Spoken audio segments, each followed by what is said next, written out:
बहुत समय पहले की बात है। देवपुर नामक एक विशाल राज्य पर राजा विक्रम का शासन था। राजा बहुत ही नेक और अच्छे दिल के इंसान थे, मगर वह ज्यादा समझदार नहीं थे और इस बात की चिंता उन्हें हमेशा सताती रहती थी। उन्हें हमेशा ऐसे होशियार और बुद्धिमान लोगों की तलाश रहती थी जो उनकी प्रजा और देश को आगे बढ़ा सकें। लेकिन उनके मंत्री सिर्फ सलाह देते और बदले में बड़ी तनख्वाहें वसूलते थे। इन मंत्रियों की नजर हमेशा राजा के खजाने पर रहती थी। इसकी वजह यह थी कि राजा विक्रम की कोई औलाद नहीं थी सिवाय राजकुमारी आहाना के। मंत्री जानते थे कि राजकुमारी का शासन कमजोर होगा और उनकी मनमानी चलेगी। राजा को लगता था कि उनके मंत्रियों की सलाहों में वो प्रभाव नहीं है जो वो चाहते थे। यही सोच उन्हें हमेशा बेचैन रखती थी। इसी उलझन से छुटकारा पाने के लिए राजा ने अपने मंत्रियों के साथ जंगल की सैर पर जाने का मन बनाया। जब राजा घूमने के बाद लौट रहे थे, तब उनकी नजर एक अजीब दृश्य पर पड़ी। एक शख्स एक बड़े पेड़ के नीचे बैठा हुआ था और खुद से बातें किए जा रहा था। राजा वहीं रुक गए। अरे नौजवान, तुम कौन हो और क्यों खुद से बातें कर रहे हो? क्या तुम पागल हो? इस बात का किसी को गुमान तक नहीं था कि यही पागल इस राजा और पूरे देवपुर को बचाएगा। पागल मुस्कुराकर पूरे आत्मविश्वास से बोला, पागल तुम हो राजा, और तुम्हारी सारी प्रजा है। मैं तो बिल्कुल ठीक हूँ। मैं तो बस ये चाहता हूँ कि इस पूरे जंगल को काटकर यहाँ शानदार महल बनाऊं और उन महलों का राजा खुद बन जाऊं। राजा और मंत्री उसके जवाब पर हैरान रह जाते हैं। पागल की बातों में एक अजीब सा आत्मविश्वास और बेबागी थी जो किसी आम व्यक्ति के बस की बात नहीं थी।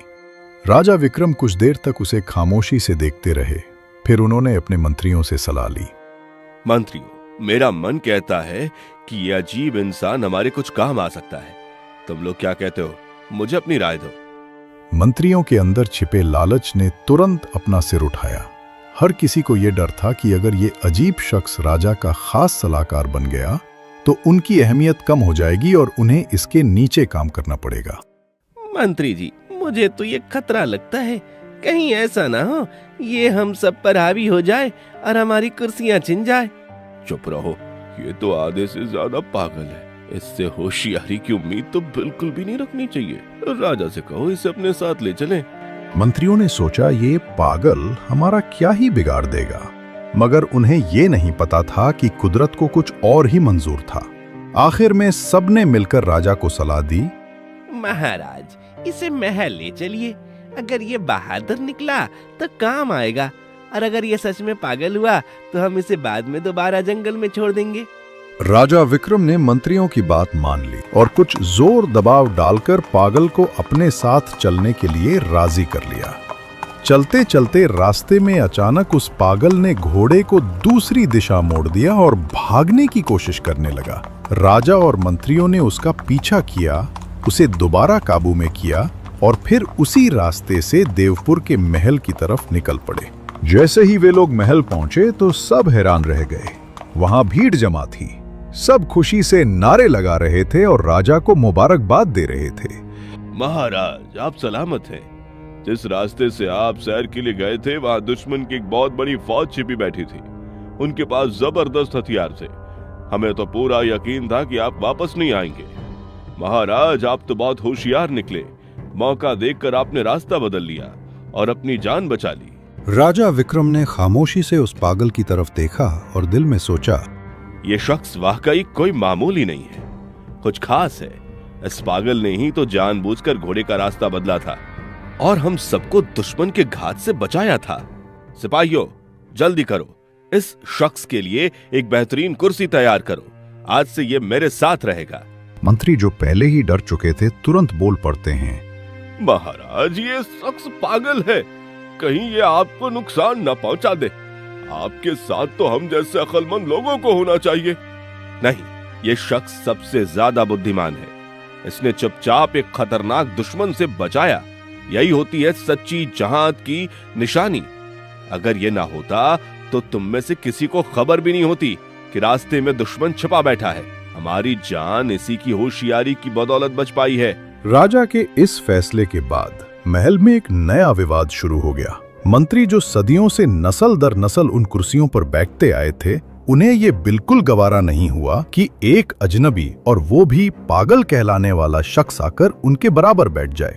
वे सब दिल ही दिल में जलने लगे। उनके अंदर जलन की आग भड़क उठी और उन्होंने उस पागल के खिलाफ साजिशों का जाल बुनना शुरू कर दिया।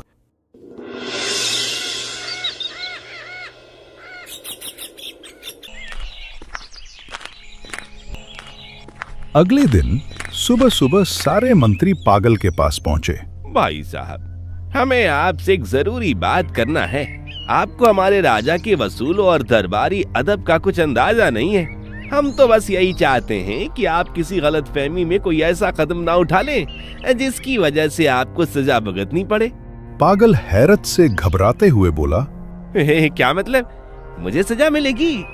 अरे मैंने तो कभी नहीं कहा था कि मुझे यहाँ महल लाया जाए। ये कैसी मुसीबत है? मुझे वापस ले चलो। पागल के घबराहट भरे शब्दों से मंत्रियों के चेहरों पर हल्की सी खुशी की लहर दौड़ गई। उन्हें लगा कि उनकी चाल कामयाब हो रही है, लेकिन राजा के डर से वे उसे महल से बाहर नहीं निकाल सकते थे। इसलिए नरमी से अपनी बात मनवाने की कोशिश करते हुए बोले, भाई साहब, आपको अंदाजा नहीं है कि अगर आप हमारी बात मानेंगे तो आपको क्या कुछ मिल सकता है। ठीक है, बताओ क्या करना है मुझे? हमारे दरबार की परंपरा है कि दरबार का आगाज तभी होता है जब कोई शख्स राजा को जोर से थप्पड़ मारे या कोई ऐसा काम करे जिससे दरबार जागृत हो जाए।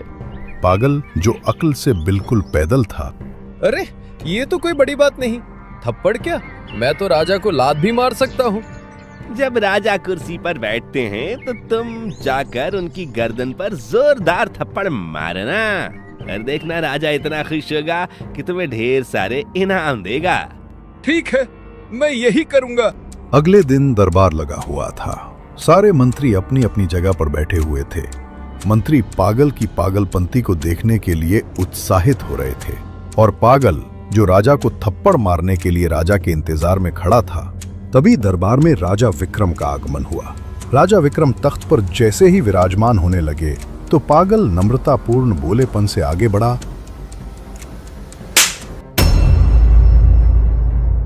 थप्पड़ इतना जोर से था कि राजा का ताज दूर जा गिरा, लेकिन जैसे ही वो ताज जमीन से टकराया, उसके नीचे से एक खतरनाक बिच्छू निकल आया। राजा विक्रम तुरंत चौंक कर खड़े हुए और उन्हें ये समझते देर न लगी कि अगर वो ताज उनके सिर पर होता तो बिच्छू उन्हें काट लेता। राजा डर और शुक्रगुजारी से भर जाते हैं। वो तुरंत पागल को गले लगा लेते हैं। राजा विक्रम खुशी और भावुकता से सबके सामने, सुनो मेरे प्रजा के लोगों, यह सिर्फ इकलौता शख्स है जो मुझे सच्ची मोहब्बत करता है। अगर ये मुझे थप्पड़ ना मारता तो शायद ये मेरा आखिरी दिन होता। ये जहरीला बिच्छू मुझे काट लेता और मैं आज आप सबके सामने नहीं होता। सिपाहियों, इस बहादुर और अक्लमंद इंसान को हमारा सबसे खास महल दे दिया जाए और एक अच्छी सी दावत रखी जाए। आज मैं तुमसे बहुत खुश हूं, तुमने मेरा दिल खुश कर दिया। राजा के हुक्म पर पागल के लिए एक शानदार दावत का आयोजन किया गया और साथ ही उसे एक खूबसूरत महल भी इनाम में दे दिया गया। मंत्री, जो पहले ही उससे हसद में शामिल थे, अब और भी परेशान हो गए। उनके दिलों में ये डर बैठ गया कि अगर ये सिलसिला यूं ही चलता रहा तो ये पागल उनकी सभी कुर्सियों का वारिस बन जाएगा। वे आपस में फुसफुसाने लगे, मित्रों, ये पागल बहुत तेजी से ऊपर जा रहा है। कुछ करना पड़ेगा, वरना हमारी सब इज्जत और आदर खत्म हो जाएगी। हाँ मित्र, हमने तो सोचा था कि आज इसकी हरकत पे राजा इसे फांसी देगा, पर ये तो सब उल्टा होता हुआ दिख रहा है। दूसरी तरफ वो आधा पागल दिल ही दिल में सोच रहा था, ये मंत्री और प्रजा के लोग तो वाकई बड़े सच्चे और हमदर्द हैं। देखो कितनी जबरदस्त सलाह दी थी, मेरी तो किस्मत ही बदल गई। अब ये लोग जो भी कहेंगे मैं वही करूंगा।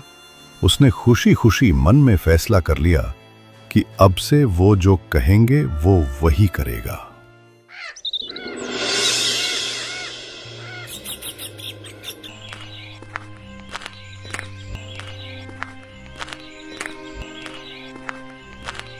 अगली सुबह पागल अपने इनाम में मिले महल में आराम से बैठा था। मंत्रियों ने मौका अच्छा जाना और अपना अगला जाल बिछाया। भाई साहब, कल की तरकीब कैसी लगी? अगर आप राजा को थप्पड़ ना मारते तो राजा आप पर शक करता और शायद आपको सजा भी हो जाती। बिल्कुल, आप लोग बहुत अच्छे हो। आपकी तरकीब ने तो मेरी किस्मत बदल दी। अब एक और बात सुनो, सुबह जब दरबार लगे और राजा अपनी कुर्सी पर बैठने लगे तो तुरंत पीछे उसकी कुर्सी खींच देना। देखना इस बार तुम्हें आधे राज्य का हिस्सा भी मिलेगा। ये काम आसान नहीं है, लेकिन तुम तो बहादुर हो, कर लोगे। अरे क्या, मैं तो 2-2 कुर्सियां भी खींच सकता हूँ। अगली सुबह जब दरबार लगा, दोबारा से मंत्री अपनी नजरें गड़ाए बैठे हुए थे और पागल राजा के इंतजार में खड़ा था। थोड़ी देर में राजा विक्रम का दरबार में आना हुआ। जैसे ही राजा विक्रम तख्त पर बैठने लगे, पागल ने मौका देखकर कुर्सी पीछे खींच ली, मगर राजा ने खुद पर काबू रखते हुए गिरने से पहले ही संभलकर खड़े हो गए। जब राजा ने पीछे मुड़कर देखा तो हैरान रह गए। कुर्सी का एक पांव अंदर से पहले ही टूट चुका था। राजा ने तुरंत पागल की तरफ देखा और गले लगाते हुए सबके सामने ऊंची आवाज में बोला, देखो ये शख्स कितना होशियार वफादार है। अगर ये ना होता तो मैं कुर्सी समेत जमीन पर गिर जाता और जख्मी हो जाता। इसने तो मेरी जिंदगी बचा ली। राजा ने फिर उसे विशेष सम्मान देकर अपनी फौज का जनरल सिपाह सलार बना दिया और दरबार में एक बार फिर उसकी बहादुरी की तारीफ की गई। मंत्री सिर पकड़कर रह जाते हैं। वे जो उसे हर बार गिराने आते, उल्टा उसकी इज्जत और बढ़ जाती।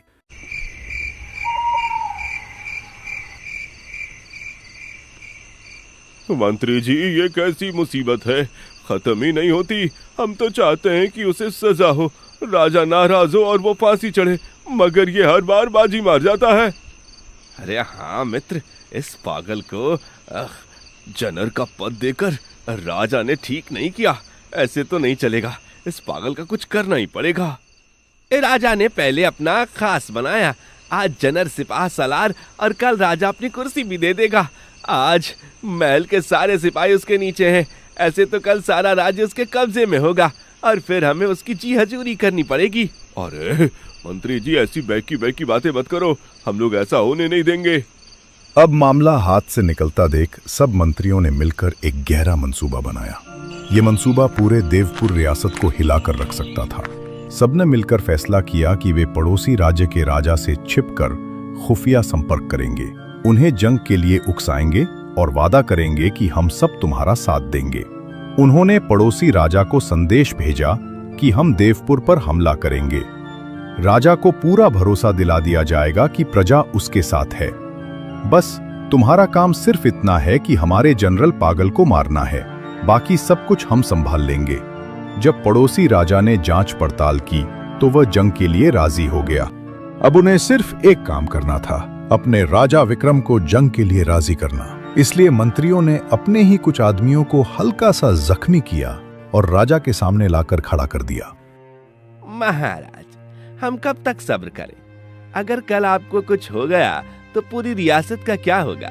दुश्मन हमला कर रहा है, बताइए हम क्या करें? हमें अभी फैसला करना होगा। देखिए हमारे लोगों का क्या हाल कर दिया। अब हम हाथ पर हाथ धरे नहीं बैठ सकते। महाराज कुछ कीजिए।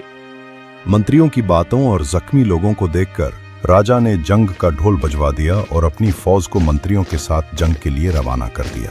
अब लश्कर का सिपाह सलार जनरल पागल था, जिसे ये लोग अक्ल से पैदल मानते थे। मंत्रियों ने चुपचाप पीछे से हंसते हुए सोचा कि अब तो जनरल पागल का अंत निश्चित है। जब फौज दुश्मन मुल्क की सरहद पर पहुंची तो वहां की फौज पूरी तैयारी के साथ खड़ी थी। ऐ दुश्मनों, बाहर आओ। अगर हिम्मत है तो पहले मुझसे मुकाबला करो और पराजित करके दिखाओ। पागल के धमकी भरे अल्फाज सुनकर दुश्मन राजा को सहा नहीं गया और दोनों आमने सामने खड़े हो गए। अचानक एक खूंखार शेर झाड़ियों से निकलता है और दुश्मन राजा पर हमला कर देता है। पागल, जो असल में तलवार चलाना चाहता था और जिसके दिल में कोई जातीय दुश्मनी नहीं थी, वो तुरंत आगे बढ़ा और शेर से लड़ने लगा। एक कड़ी संघर्ष के बाद पागल ने शेर को मार गिराया। दुश्मन राजा बेहद जख्मी हो गया था। नहीं, लड़ाई नहीं होगी।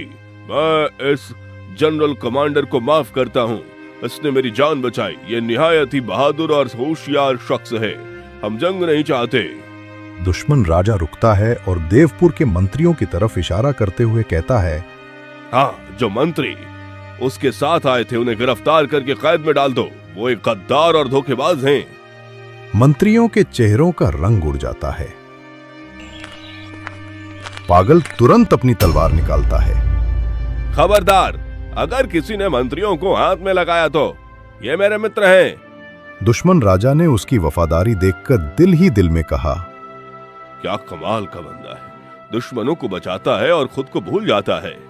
दुश्मन राजा पागल की बहादुरी से प्रभावित होकर मंत्रियों को छोड़ देता है और युद्ध समाप्त हो जाता है। अब पागल की चर्चा पूरी रियासत में होने लगी।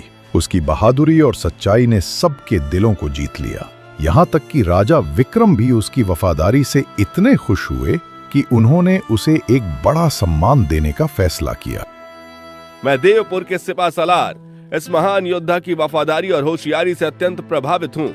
मैं इसकी इज्जत में इजाफा करते हुए अपनी बेटी राजकुमारी आहाना का विवाह इसके साथ करने का ऐलान करता हूँ। ये सुनकर मंत्री जो पहले ही अंदर से जले बैठे थे, ये मंजर देखकर चुप तो रहे, लेकिन हर कदम पर पागल से बदला लेने का इरादा उनके दिल में और मजबूत हो गया। अब तो देवपुर और पड़ोसी राज्य दोनों की दुश्मनी दोस्ती में बदल चुकी थी। लेकिन मंत्रियों ने फिर भी एक और नया जाल बुनने का फैसला किया। वे आपस में कहने लगे, अगर इस पागल को हमने ना रोका तो कल हम सब सच के सच उसके गुलाम बन जाएंगे। इसे खत्म करना जरूरी है। लेकिन उनमें एक बुजुर्ग मंत्री भी था। वह तजुर्बेकार था और दिल का नरम। उसने उठकर बहुत कमाल की बात कही, दोस्तों, मेरी बात गौर से सुनो। हर इंसान को कुदरत ने खास मकाम और ताकत दी है, और याद रखो, जिसे कुदरत इज्जत देता है, दुनिया की कोई ताकत वो इज्जत छीन नहीं सकती। अगर तुमने उसे मार भी दिया तो याद रखो उसकी इज्जत और भी बढ़ जाएगी। और अगर तुम ये सोच रहे हो कि उसके मरने से तुम्हारी खोई हुई इज्जत वापस मिल जाएगी, तो तुम धोखे में हो। एक दिन सच सामने आ जाएगा और तुम सब अपने अंजाम तक पहुंच जाओगे। सारे मंत्री चुप होकर सुनते रहे। तुम बस एक बात समझ लो, वो जाहिरी तौर पर पागल है, लेकिन ऊपर वाले ने उसे एक अनोखी ताकत दी है, किस्मत की ताकत। अगर पूरी रियासत भी उसके खिलाफ हो जाए तो वो अकेला ही जीत जाएगा। इसलिए उससे उलझने के बजाय खुद सच्चाई अपनाओ, इसी में हमारी बेहतरी है। बुजुर्ग मंत्री की बातों का सब पर गहरा असर हुआ। सारे मंत्रियों ने अपनी जलन पर पश्चाताप किया और खुदा की रजा पर राजी हो गए। कुछ वक्त बाद पागल की मौत हो गई और मंत्री फिर से अपने रुतबों पर वापस आ गए। मेरे प्यारे दोस्तों, ये कहानी बस ऊपर ऊपर से मजेदार लगती है, लेकिन इसमें हमारे लिए बहुत बड़ी सीख है। हमें कभी किसी से जलन नहीं करनी चाहिए। अगर कोई किसी रुतबे पर पहुंचा है और कामयाब हुआ है, तो वो उसकी मेहनत, उसकी अच्छी किस्मत या उसमें मौजूद खास गुणों की वजह से हो सकता है, और उसी वजह से खुदा ने उसे इज्जत दी है। कोशिश करें कि वे अच्छे गुण आप भी अपनाएं, मेहनत करें और सच्चाई का रास्ता चुनें। शायद वही इज्जत आपको भी मिले, लेकिन जलन ना करें। इतिहास गवाह है कि मुनाफिक लोग और जलन करने वाले कभी कामयाब नहीं होते। जीत हमेशा सच्चे लोगों की ही होती है। मुझे उम्मीद है आपने इस कहानी से बहुत कुछ सीखा होगा। अगर आपको ये कहानी पसंद आई हो तो इसे लाइक करें, कमेंट्स में अपनी राय जरूर दें, और ऐसी ही दिलचस्प कहानियों के लिए हमारे चैनल को सब्सक्राइब करके घंटी दबाना ना भूलें। आपके सपोर्ट का शुक्रिया।